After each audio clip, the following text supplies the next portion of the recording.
বাংলাদেশ আওয়ামী যুবলীগ সংযুক্ত আরব আমিরাতের আবুধাবি আলাইন কেন্দ্রীয় কমিটির উদ্যোগে ৪৫তম মহান বিজয় দিবস উদযাপন উপলক্ষে ১৬ ডিসেম্বর শুক্রবার আলাইন সুপার রেস্টুরেন্টের হলরুমে আলোচনা সভা ও সাংস্কৃতিক অনুষ্ঠান অনুষ্ঠিত হয়েছে।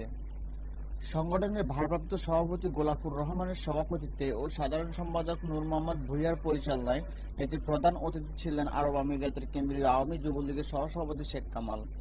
প্রধান অতিথির বক্তব্যে তিনি বলেন, দেশ স্বাধীনে যুবকদের ভূমিকা ছিল অনেক বেশি, তাই আগামীতেও যুবকদের ঐক্যের বিকল্প নেই। অনুষ্ঠানে অন্যান্যদের মাঝে বক্তব্য রাখেন মুসাপ্পা যুবলীগের যুগ্ম আহ্বায়ক মাহবুবুর রহমান, মোহাম্মদ পারভেজ, দিদারুল আলম, মোর্শেদ চৌধুরী সহ আরো অনেকেই। পরে বাবু মীরকান্তি শর্মার পরিচালনায় সাংস্কৃতিক অনুষ্ঠানের মধ্য দিয়ে অনুষ্ঠানটি সমাপ্তি হয়। আরব আমিরাত থেকে মোহাম্মদ মঞ্জুর হোসেনের পাঠানো তথ্যচিত্রে ৭১ বাংলা নিউজ ডেস্ক।